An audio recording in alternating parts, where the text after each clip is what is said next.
Food is a larger niche on YouTube than wine, but I think they should go hand in hand. These are some of the brightest YouTube foodie stars. Can I bridge the gap and turn them on to wine? Join me on a journey to Seattle to find out, starting right now. So it's been almost 4 years since I've been back in the USA. Just spent a crazy 3 months shooting content around Europe. I'm editing like crazy right now. I'm going to get that stuff out as soon as I can. I'll be here in the USA in the winter, which means I don't get to travel as much. So when exciting opportunities come up, I'm going to take them. The wine industry as a whole has done a poor job of generating new customers. I think one avenue that's not been taken advantage of are food TikTokers, food YouTubers. So tomorrow, I'm going to get myself a fresh haircut, fly off to Seattle, Washington, meet up with some food YouTubers and TikTokers. I made a few phone calls to get some wine sent over. Let's see if we can turn these foodies onto wine. I hope you're coming along with me.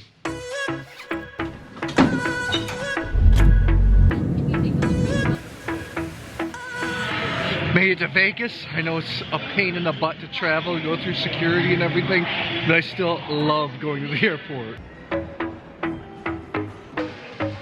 So back earlier this year, I was really active on Clubhouse, where I met a number of amazing creators, including some big YouTubers like Benji Travis, Jeanelleats, Nguyen.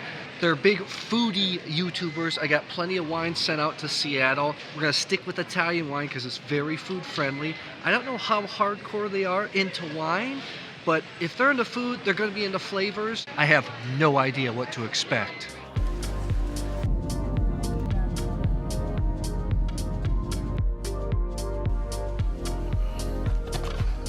Not bad. They even have the push button fireplace. Now trying to see everybody for tonight. I'm so excited. First time I would be meeting a lot of these people face to face. A lot of these people. First time I'm meeting everybody face to face.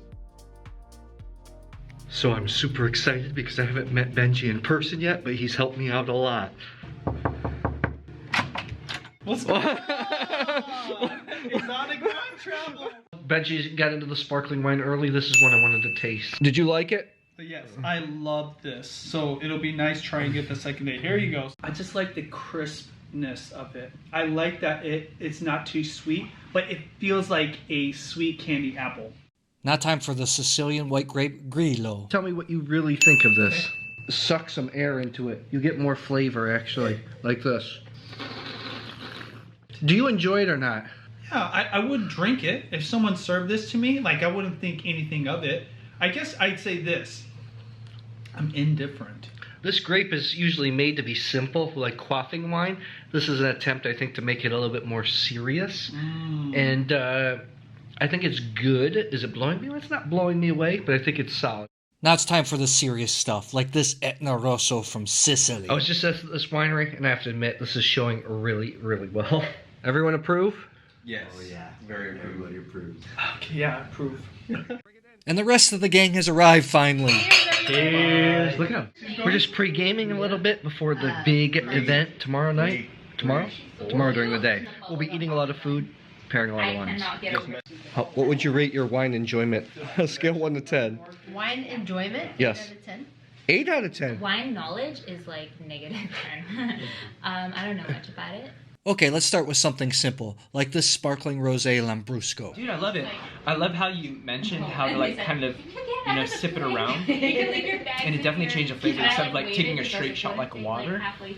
But then once you kind of like let it hit all of the inside of your mouth, it kind of developed flavor and it kind of like made it a little bit more bubbly and it was delicious. I don't really like bubbles, and I feel like having it the way that you recommend it made me change my mind on like how I can consume it and enjoy it. So that's a foodie talking. No, seriously. And like I'm kind of converted. You changed you made the red state blue. I do like it. Yeah, it's not too like sweet. You like dry wines? Yeah. You're a flavor nerd. No way. Flavor nerd. Benji. I brought a Barbera to Alba because Barbera is always a crowd pleaser. This is actually, dude, those are good. This is actually good to have with chocolate. I like it. But it's very tenacious. Because you started us with a light one and you got darker and darker. Yeah, that's right. Yes, I did that. little bit late. I'm ready to go to sleep. I'm a little bit jet lagged still. I don't think I fully convinced all the foodies about wine. But we have tomorrow on lunch. I'll see you then.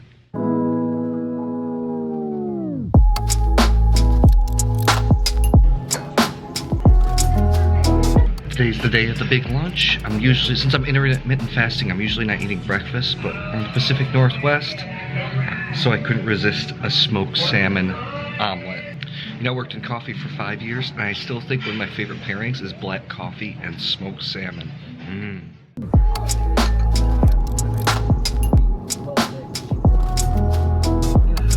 This one controlling the camera. I better get some film credit in there. You hear that? How crazy is it that we're at Judy's house? Isn't that crazy? Did you ring the doorbell? What up? Let's get this party started.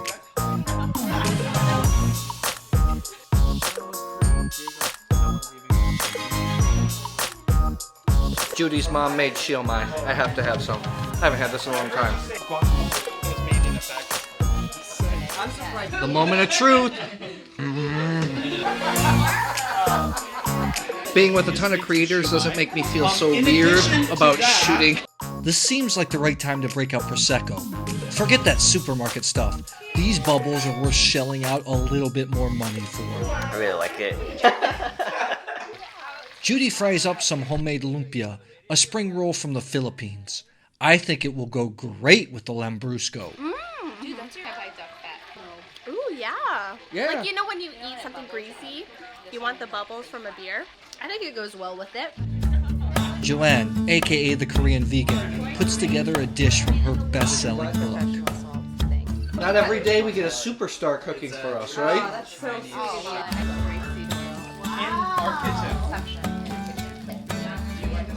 Ooh, wow. This goes good with this? I think it will. Du bouillon in it. I think it's going to go well with the lambrusco.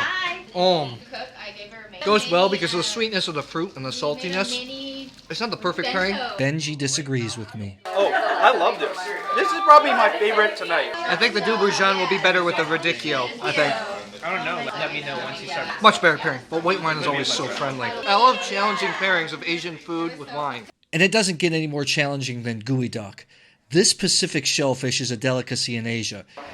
It's so good.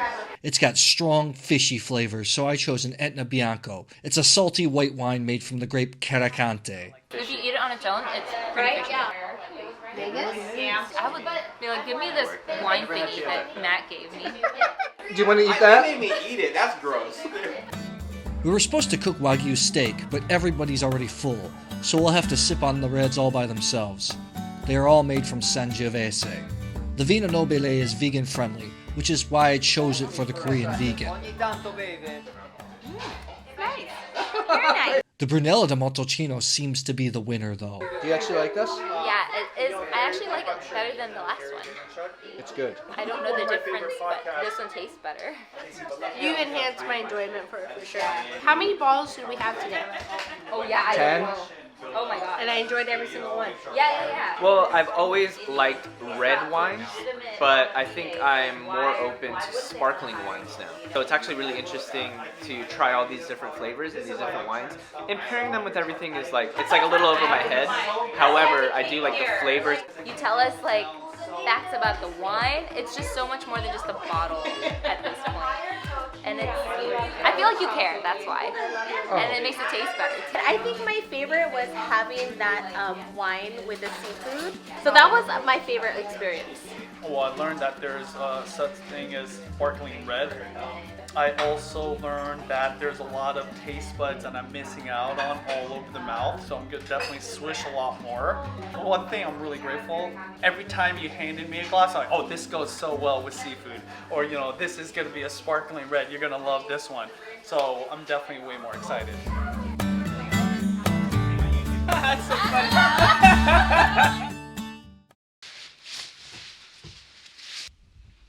So I'm back from an incredible weekend with tons of food YouTubers. It was so inspiring to see what kind of stuff they're doing.